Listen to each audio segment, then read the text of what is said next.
In this video, we are going to learn about the zero coupon bond. तो zero coupon bond के बारे में A to Z सारी की सारी डिटेल कि बॉन्ड होते क्या हैं, इनके ऊपर आपको बेनिफिट्स क्या मिलते हैं, क्या इनके नुकसान है, एंड इस केस में हम इनकी प्राइसिंग यानी कि प्रेजेंट वैल्यू को किस तरह से कैलकुलेट कर सकते हैं। Let's understand all these parts one by one. So अगर आप चैनल पर नए हैं, फटाफट से चैनल को सब्सक्राइब कर लीजिए and press the bell notification icon, ताकि आपके पास ऐसे ही इंटरेस्टिंग जो कंसेप्ट हैं वो मैं आपके साथ क्लियर कर पाऊँ। एंड फर्दर वीडियो को लाइक एंड शेयर करना ना भूलना अगर आपको ये वीडियो पसंद आए। तो जीरो कूपन बॉन्ड, जैसा कि नेम से ही पता लगता है, बेसिकली वो बॉन्ड है जिसके ऊपर आपको कोई भी कूपन पे नहीं किया जाएगा। इन जनरल जो बॉन्ड्स होते हैं वो डेप्ट इंस्ट्रूमेंट्स होते हैं जिसके ऊपर जो डेप्टर है यानी कि जिस कंपनी ने बॉन्ड्स इशू किए हैं वो एक फिक्स्ड इंटरेस्ट या फ्लोटिंग रेट इंटरेस्ट जो होती है वो as a amount of interest pay करती है to the bond investor over there at the regular interval which is said to be coupon. तो कूपन अमाउंट बेसिकली एक तरह से डेट ऑब्लिगेशन के ऊपर पे होने वाला इंटरेस्ट है जो इश्यूर के द्वारा होल्डर को पे किया जाता है। But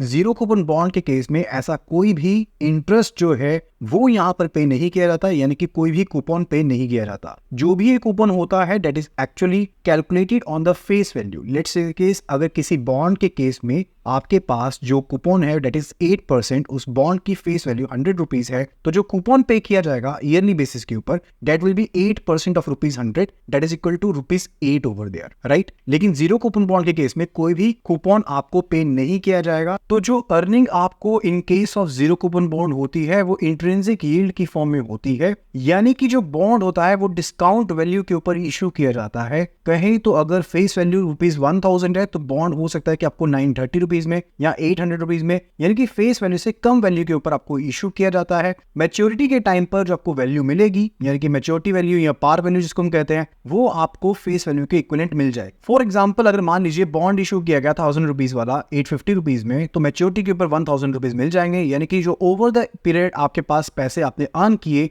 that is 150 rupees over there. That is said to be the intrinsic yield. अब जीरो कूपन बॉन्ड को हम प्योर डिस्काउंट बॉन्ड या एक्रूअल बॉन्ड के नाम से भी जानते हैं, या इनको डीप डिस्काउंट बॉन्ड भी कहा जाता है। अगर हम यहाँ पर ड्यूरेशन की बात करें, ड्यूरेशन एक पहलू वो रहता है, यानी कि अगर बॉन्ड को आप उस पर्टिकुलर पीरियड के लिए होल्ड करते हो तो आपके ऊपर कोई भी इंटरेस्ट रेट रिस्क इम्पोज नहीं होता है। तो जीरो कूपन बॉन्ड के केस में आपका जो ड्यूरेशन का पीरियड रहता है that is actually equal to the maturity of the bond over there. And अगर हम जीरो कूपन बॉन्ड के केस में प्राइस की बात करते हैं तो मैच्योरिटी वैल्यू जो आपको मिलने वाली है अगर आप उसकी डिस्काउंटेड वैल्यू को कैलकुलेट कर लेते हो that will be forming the present value of the bond over there. यानी कि अगर आपके पास एक बॉन्ड जीरो कूपन बॉन्ड 3 साल के बाद मैच्योर होने वाला है जिसकी मैच्योरिटी वैल्यू यानी कि फेस वैल्यू 1000 रुपीज की है एंड उसके ऊपर डिस्काउंट रेट आपके पास 10% का दिया गया है, तो आप उसे कैलकुलेट कर सकते हो 1000 divided bye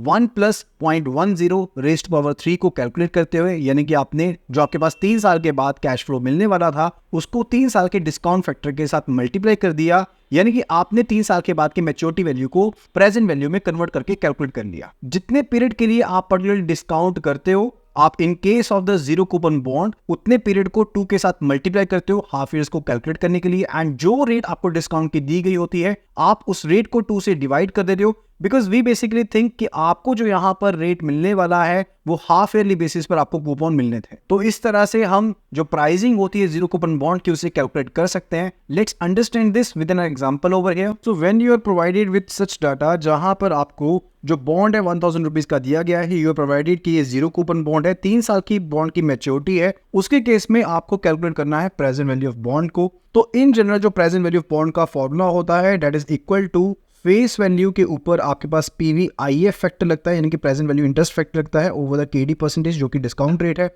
over the N period, and जो कूपन वैल्यू होती है उसके ऊपर आपका present value interest factor of annuity जो होता है PVIF जिसको हम कहते हैं उसे हम कैलकुलेट करते हैं over the period and over there. लेकिन क्योंकि उसके केस में कूपन 0 है तो ये वाली टर्म हमारी कैंसिल हो जाएगी, सिर्फ आपको इसको कैलकुलेट करना है। इस टर्म को कैलकुलेट करने के लिए we need to multiply the face value with the 1 divided by 1 + r raised to power n। अब ये जो फैक्टर होता है that is actually the discounting factor over there, ठीक है, जिसमें r जो है that is the discount rate अब इस पर्टिकुलर केस में वी आर लेटिंग की जो डिस्काउंट रेट है वो 10% है, लेकिन जीरो कूपन बॉन्ड के केस में कैलकुलेशन करने के लिए विल बी लेटिंग कि ये जो बॉन्ड था वो हाफ ईयरली बॉन्ड है, तो उसके लिए जो आपके पास एन पीरियड होगा, यानी कि जो पीरियड एन है that is equal to 3 years over here, उसको हम 2 के साथ मल्टीप्लाई करेंगे, we will be getting it to be 6 half years. And जो रेट है हमारे पास, यानी कि जो डिस्काउंटिंग रेट है ROR, यानी कि जिसको हम KD परसेंटेज कह रहे हैं, उसे हम यहाँ पर 2 से डिवाइड कर देंगे, so it will be 10 divided by 2%, that is 5% over here, right. तो इन वैल्यूज को यहाँ पर फिल इन कर देंगे। सो हमारे पास जो फेस वैल्यू है that is ₹1000 and for the 1.05 raise to power हो जाएगा 6। एंड इसको इजिली हम कैलकुलेट कर सकते हैं सिंपल कैलकुलेटर का इस्तेमाल करते हुए, and will be able to solve our question over here. तो आई होप कि आपके जीरो कूपन बॉन्ड को लेकर के जो भी डाउट्स हैं वो सब क्लियर हो चुके होंगे एंड आपको ये वीडियो जरूर पसंद आई होगी। If you have liked our content and आपको वीडियो पसंद आई है तो फटाफट से वीडियो को लाइक कर दीजिए एंड फर्दर शेयर कर दीजिए अपने फ्रेंड्स एंड कलीग्स के साथ जो भी JRB CRB की प्रिपरेशन कर रहे हैं, ताकि वो सभी भी बेसिक कंसेप्ट्स को इन डेप्थ में समझ पाए। So thank you so much and see you again in the next video.